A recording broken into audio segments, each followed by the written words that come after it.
घर, ये शब्द सुनते ही क्या आता है जहन में? सुरक्षा, आराम, है ना? पर सोचिए, अगर यही जगह आपके डर की सबसे बड़ी वजह बन जाए तो? आज हम कुछ ऐसी ही सच्ची कहानियों में उतरने वाले हैं जो हमारी सबसे सुरक्षित जगह की धारणा को चुनौती देती हैं। और देखिए, ये सवाल सिर्फ किसी दरवाजे या खिड़की के टूटने का नहीं है। ये उस भरोसे के टूटने का है जो हम अपने घर पर करते हैं। ये हमारी अपनी निजी दुनिया में एक अनचाहे दखल की कहानी है। तो हर कहानी की शुरुआत होती है एक पनाहगाह से, एक घर से। लेकिन हर कहानी में ये परिभाषा धीरे धीरे बिखरती जाती है। चलिए देखते हैं कैसे। शुरू करते हैं पहली कहानी से। हमारी पहली कहानी एक ऐसे खतरे के बारे में है जो हकीकत और वहम के बीच की लकीर को एकदम धुंधला कर देता है। यहां खतरा सामने नहीं है, ये बस एक एहसास है, एक शक। तो सीन कुछ ऐसा है। कहानी का नायक अपने घर के ऊपरी हिस्से में रहता है। उस रात वो बिल्कुल अकेला था। हुआ ये कि एक डरावनी फिल्म देखकर सोने के बाद आधी रात को अचानक उसकी आंख खुल जाती है। अब यहीं पर हकीकत और वहम का खेल शुरू होता है। उसे सुनाई देती है अपनी बहन की आवाज, जो उसे नीचे से बुला रही थी। पर असल में उसकी बहन तो 20 मील दूर थी। वो नीचे गया, लेकिन वहां कोई नहीं था। फिर एक खाली कमरे से कुछ गिरने की आवाज आई, लेकिन फर्श पे कुछ भी नहीं मिला। और यही बात इस कहानी को सबसे ज्यादा डरावना बनाती है। उसे खुद को ये यकीन दिलाना पड़ा कि ये सब उसके दिमाग का खेल था, क्योंकि अगर ये सच था तो इसका मतलब था कि कोई अजनबी उसके घर में था जो उसकी बहन की आवाज की नकल कर रहा था। ठीक है, तो अब वहम से निकलते हैं और हकीकत की तरफ बढ़ते हैं। इस बार खतरा असली है। वो बाहर है, जंगल में, और बुला रहा है। एक नौजवान घर में अकेला है, अपने घर के पीछे डेक पर बैठा है।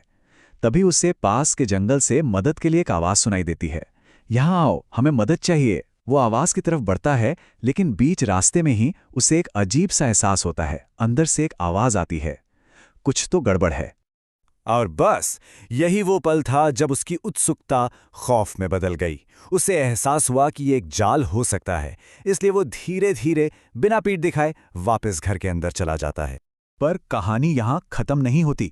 जो खतरा अभी तक दूर जंगल में था, वो अब घर की दहलीज पर आ चुका है। अब वही आदमी खिड़की पर जोर जोर से पीट रहा है और पागलों की तरह हंस रहा है।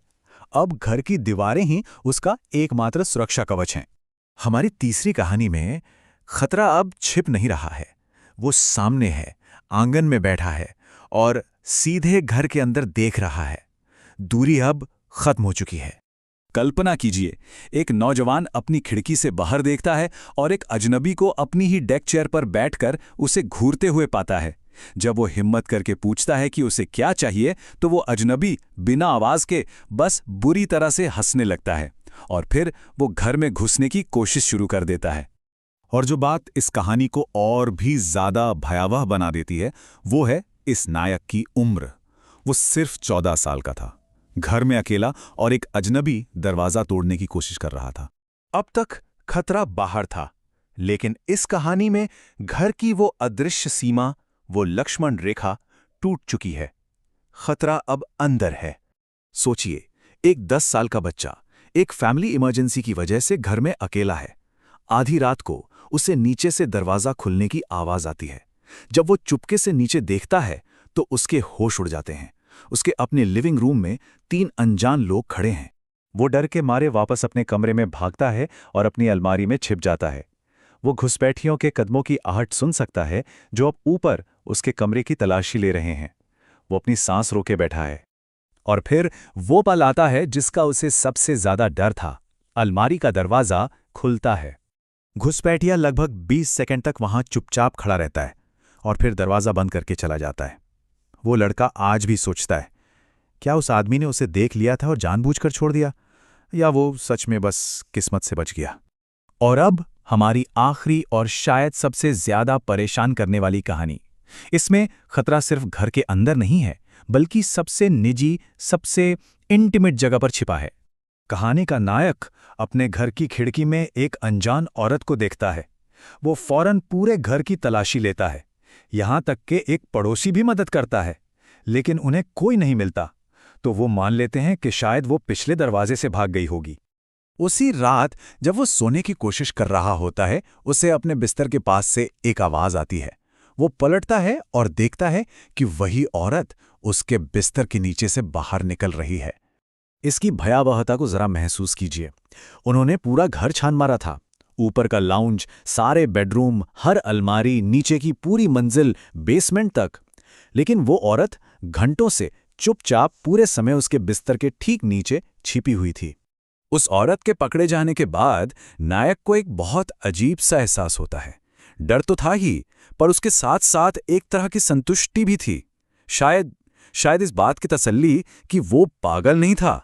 जो खतरा उसने महसूस किया था वो वाकई में सच था। ये पांचों कहानियां सिर्फ घुसपैठ के बारे में नहीं हैं। ये दिखाती हैं कि कैसे हमारा सबसे बड़ा डर अक्सर एक वहम से शुरू होता है, फिर दूरी से नज़दीक आता है और आखिर में हमारी सबसे निजी जगह में दाखिल हो जाता है। ये एक तरह से मनोवैज्ञानिक दबाव की भी कहानियां हैं। तो सवाल ये उठता है, अगर ये सब सच है तो घर पर एक शांत रात और एक बुरे सपने में आखिर फर्क क्या है? शायद सिर्फ एक बंद